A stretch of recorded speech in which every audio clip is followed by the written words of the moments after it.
Salam Bapak Ibu Saudara, apa kabarnya hari ini? Saya percaya kasih Tuhan berlimpah bagi kita. Mari Bapak Ibu, kita siapkan hati kita untuk firman Tuhan. Saya ajak kita berdoa. Tuhan, terima kasih Engkau memberkati kami. Biarlah firman-Mu jadi rema kekuatan baru bagi kami berbicara pada setiap kami. Dalam nama Yesus kami berdoa. Amin. Bapak Ibu, saya hari ini akan membahas tentang hidup oleh roh. Saya baca dari Roma 8 ayat 1 dikatakan hidup oleh roh. Demikianlah sekarang tidak ada penghukuman bagi mereka yang ada di dalam Kristus Yesus. Bapak Ibu, ayat ini sangat menarik sekali. Ayat ini sangat luar biasa sekali. Ayat ini sangat berkuasa sekali. Firman Tuhan katakan demikianlah sekarang tidak ada penghukuman bagi mereka yang ada dalam Kristus Yesus. Kalau kita baca dalam firman Tuhan, upah dosa ialah maut. Maut berbicara tentang penghukuman, penghakiman. Maut adalah endingnya, bagaimana seseorang ketika berdosa dia akan masuk ke neraka. Tetapi ketika kita datang kepada Tuhan Yesus, firman Tuhan katakan tidak ada penghukuman bagi mereka yang ada di dalam Kristus Yesus. Nah Bapak Ibu, hidup kita berubah total. Tadinya hidup kita itu berada dalam penghukuman, dalam penghakiman karena kita orang berdosa. Tetapi ketika kita menjadi percaya pada Yesus, hidup kita dibenarkan. Dan firman Tuhan berkata, tidak ada penghukuman bagi kita yang ada dalam Kristus Yesus. Nah sekarang bagaimana hidup oleh roh? Bagaimana mematikan perbuatan daging dalam hidup kita? Banyak orang yang sudah percaya kepada Tuhan, kemudian masih jatuh dalam dosa, masih melakukan hal-hal yang salah, bahkan sudah melayani, bahkan sudah menjadi hamba Tuhan, dipakai Tuhan luar biasa, tapi juga masih jatuh dalam dosa, masih jatuh. Saya mengajarkan bahwa Bapak Ibu, ketika kita sudah selamat, firman Tuhan katakan ketika kita sudah selamat, kita harus mengerjakan keselamatan kita. Jadi bukan hanya ketika kita sudah berpindah kepada Tuhan, menjadi percaya, kita tanpa penghukuman. Artinya Bapak Ibu, kita terus harus mengerjakan keselamatan kita Bapak Ibu. Bukan sekali selamat, tetap selamat. Tapi bagaimana sekarang ketika kita percaya, kita masih ada di dunia ini, kita masih menjalani kehidupan kita. Tetapi bagaimana menjalani kehidupan kita? Kehidupan yang berkemenangan di dalam Tuhan, kehidupan yang tidak lagi jatuh dalam dosa, kehidupan yang bebas dari keterikatan, kehidupan yang bebas dari segala belenggu dosa. Nah, firman Tuhan katakan begini, roh yang memberi hidup telah memerdekakan kamu dalam Kristus dari hukum dosa dan hukum maut. Nah, ketika kita percaya pada Yesus, Roh Kudus Tuhan itu memerdekakan kita sehingga kita menjadi bebas merdeka dan tidak ada hukum dosa dan tidak ada hukum maut yang ada dalam hidup kita. Sebab apa? Yang tidak mungkin dilakukan hukum Taurat karena tak berdaya oleh daging telah dilakukan oleh Allah dengan jalan mengutus anaknya sendiri dan dalam daging, dan yang serupa dengan daging yang dikuasai dosa. Karena dosa ia telah menjatuhkan hukuman atas dosa di dalam daging, supaya tuntunan hukum Taurat digenapi dalam kita yang tidak hidup menurut daging tetapi menurut roh. Nah, firman Tuhan katakan sebab mereka yang hidup menurut daging memikirkan hal-hal yang dari daging, dan mereka yang hidup menurut roh memikirkan hal-hal yang dari roh.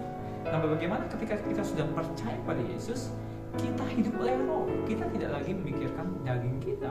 Maksudnya tidak hidup dalam keinginan daging, tidak hidup dalam keinginan dosa. Kalau kita hidup menurut daging, maka kita memikirkan hal-hal yang dari daging. Makanya ketika orang percaya atau pelayan yang masih hidup menurut daging akan memikirkan hal-hal yang dari dunia ini, akan mengaplikasikannya secara tak langsung kepada pelayanan mereka, kepada pekerjaan mereka, kepada aktivitas mereka, hal-hal yang berkaitan dengan daging. Nah, mereka yang hidup menurut roh memikirkan hal-hal yang dari roh. Nah, ketika kita dipimpin oleh roh, maka kita memikirkan apa yang ada di hati Tuhan bagi kita, dan kemudian kita melakukan kehendak Bapa pada zamannya, melakukan kehendak Tuhan pada zaman ini bagi kita. Jadi ketika kita pelayanan, ketika kita beraktivitas, ketika kita hidup sehari-hari, kita melakukan apa yang menjadi kehendak Tuhan dalam hidup kita. Ada banyak orang yang berhasil tetapi bukan di tempat yang Tuhan tetapkan. Ada banyak orang sukses tapi di tempat yang salah. Tuhan mau bahwa kita berhasil, bahwa kita beruntung di tempat yang telah Tuhan tetapkan bagi kita.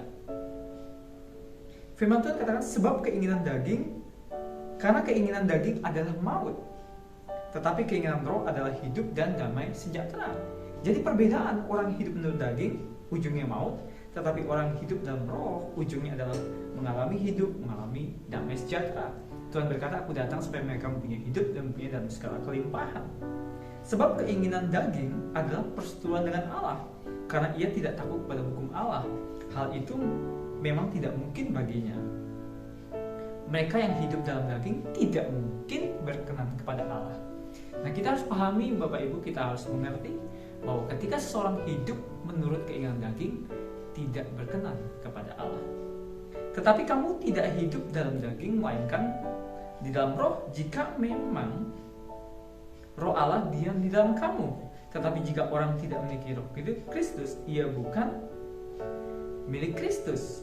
Tetapi jika Kristus ada di dalam kamu, jika Yesus ada di dalam kita, maka tubuh memang mati karena dosa, dan tapi roh adalah kehidupan oleh karena kebenaran. Kalau kita membaca pengertian firman Tuhan ini, kalau Yesus ada dalam hidup kita, maka tubuh itu mati terhadap dosa. Tetapi kenapa banyak orang yang ketika sudah percaya pada Yesus masih juga jatuh dalam dosa, jatuh dalam kesalahan? Kita harus kembali, apakah kita hidup menurut keinginan daging atau hidup menurut keinginan roh? Kalau orang hidup menurut keinginan daging, tidak mungkin berkenan kepada Allah. Jadi Bapak Ibu, kita harus mengerjakan keselamatan kita. Kita harus berupaya, berjuang, menjaga hidup kita berkenan kepada Allah, baik dalam perkataan kita, dalam pikiran kita, dalam perasaan kita, dalam tindakan kita, dalam pelayanan kita. Mungkin pelayanan kita berhasil, tetapi apakah itu kehendak Tuhan? Orang mengatakan, wah luar biasa, tetapi apakah itu kehendak Tuhan? Atau kita sudah melakukan aktivitas pelayanan, apakah itu menurut keinginan daging atau menurut keinginan roh? Jadi firman Tuhan katakan, mereka yang hidup dalam daging tidak mungkin berkenan kepada Allah. Jadi bagaimana untuk kita berkenan kepada Allah? Harus hidup menurut roh. Bagaimana supaya orang bisa hidup menurut roh? Pertama, pastikan bahwa kita sudah menerima Yesus sebagai Tuhan dan Selamat. Dan yang kedua adalah kita harus mengerti, memahami bahwa tidak ada penghukuman bagi mereka yang ada di dalam Kristus Yesus. Kita harus hidup menurut roh, melakukan firman Tuhan, melakukan kebenaran firman Tuhan, dan tidak melakukan lagi keinginan daging, yaitu perbuatan dosa, perbuatan yang ujungnya adalah maut. Nah, bagaimana supaya kita berkenan kepada Tuhan? Bagaimana supaya kita terus dikasih Tuhan? Hiduplah menurut roh. Sebab orang yang hidup menurut daging tidak mungkin berkenan kepada Allah. Nah, Bapak Ibu, ayo kita praktikkan dalam hidup kita, dalam pekerjaan kita, dalam pelayanan kita, dalam bisnis kita, dalam sehari-hari. Kita harus mengerjakan keselamatan. Sebab menjadi orang percaya adalah tidak sekali selamat tetap selamat, tetapi setelah selamat terima Yesus, kita harus berjuang membawa hidup kita untuk menjadi orang yang menyenangkan Tuhan, melakukan kehendak Tuhan pada zaman ini. Mari Bapak Ibu, kita introspeksi diri kita. Apakah selama ini kita hidup dalam daging? Apakah kita sudah hidup dalam roh? Apakah pelayanan kita berdasarkan pelayanan yang dari daging atau pelayanan yang berdasarkan roh?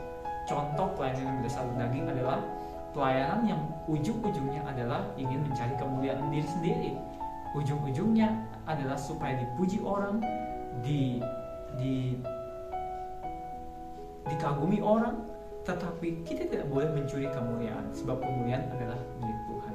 Begitu juga dalam pekerjaan kita, apakah kita melakukan pekerjaan dengan belas kasihan atau sama sekali tidak ada belas kasihan kepada orang sekitar kita, bahkan mungkin kepada karyawan kita, pada orang-orang di bawah kita.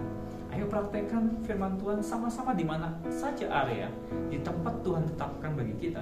Kita harus hidup menurut keinginan Tuhan, hidup menurut roh, dan mempraktekannya dalam kehidupan kita.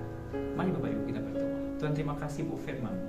Biar firman menjadi rema dalam kehidupan kami. Ajari kami untuk kami hidup menurut roh, melakukan firman Tuhan, dan mengerjakan keselamatan dalam kehidupan kami, menjadi berkenan kepada Engkau Bapa. Berkati kami semua anak-anak-Mu Tuhan. Berkati kami semua. Terima kasih buat firman Tuhan hari ini. Terima kasih buat renungan hari ini Tuhan.